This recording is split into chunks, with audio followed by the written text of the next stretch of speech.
good morning everybody. John Mercer here, Midwest Realty. Going to talk today about how to value commercial real estate. So maybe you have been interested or thinking about investing in real estate, kind of wondering how the numbers work.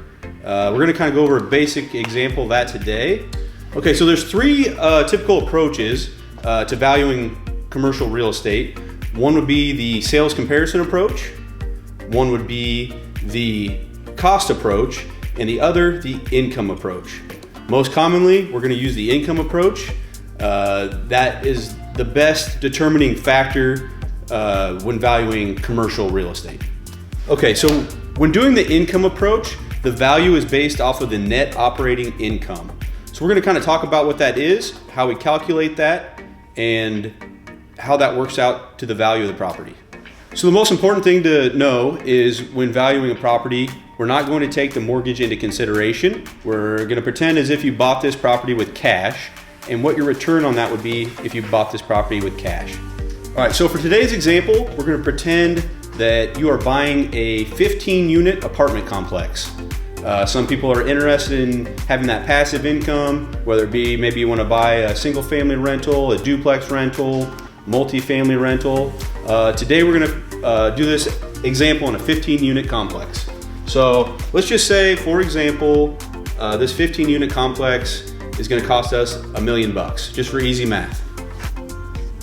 Okay, so $1 million. I'm going to run through this, and the numbers might be not exactly right, but just to give you guys kind of an idea here.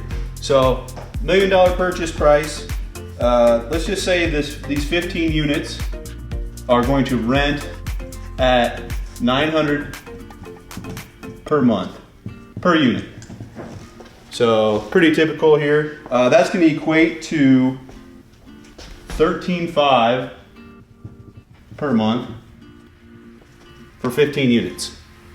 So take that on an annual basis, and that would be an annual gross income of $162,000.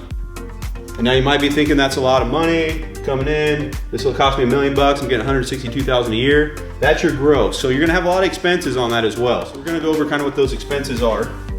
So say you own this building, and you're going to have insurance, taxes, property management. You're going to have utilities.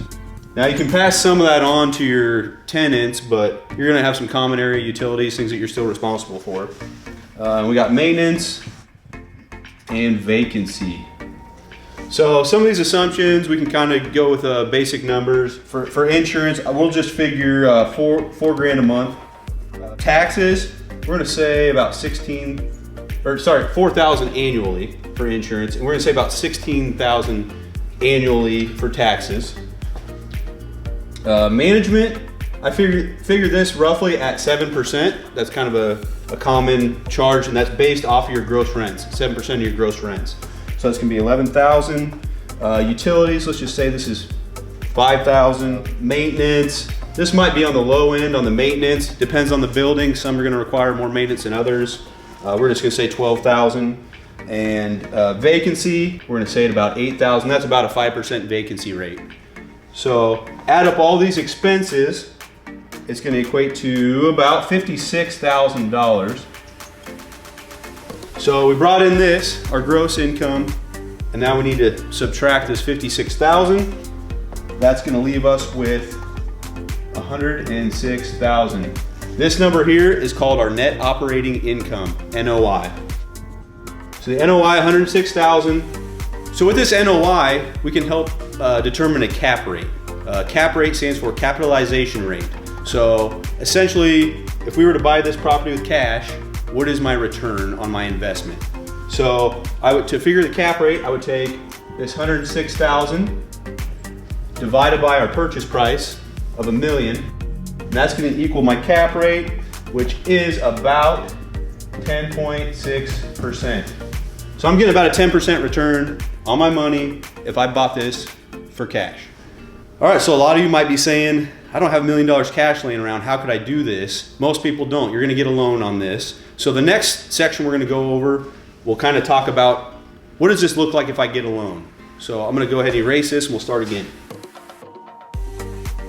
All right, so from our previous example, our NOI, our net operating income, equaled 106,000. So we're gonna say this property still costs $1 million, and we're gonna get a loan now. So let's say the bank's gonna require us to put 25% down. So we're gonna put 25% down. That equals 250,000. So that means our loan amount is gonna be the remainder of 750,000.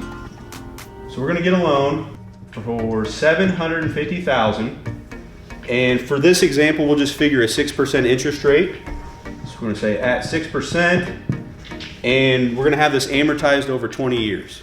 So a 20-year loan. So on this loan, our monthly payments are gonna be about $5,300. So we'll just figure approximately that, and then annually that's gonna equate to about $63,000. That's our mortgage payments. So what we're gonna do is come back over here to our NOI at 106,000. We're gonna take 106 minus 63, and that's gonna give us our cash flow. So our cash flow in this situation, cash flow, CF, equals 43,000. At the end of the year, this is what you're left with after everything. So another metric in valuing that is now what's my investment look like? This $43,000 a year I'm making. So what we're gonna do is look on our cash on cash return, cash on cash. That's gonna equal cash flow, 43K, divided by our cash investment, which was 250,000 here. This is the actual money we put down to buy the property. So that's gonna be 43,000 divided by 250,000, and that's gonna equal approximately a 17.2% return. So as you can see, real estate investments can have really nice returns. The other factor in this whole thing, you're also gonna be at the same time paying down your loan, gaining equity in the property, and you're also at the end of the day left with some cash flow. I hope you guys kind of followed me on this simple example. There's a lot of different variables that can come into play to determine what kind of return you're going to get. If you're interested in talking more about it, looking to invest, whether it's a small investment, large investment, come talk to us. I'd be happy to sit with you. If you have a property identified, we could go through it, run through the numbers, and just give you an idea of what your return might look like.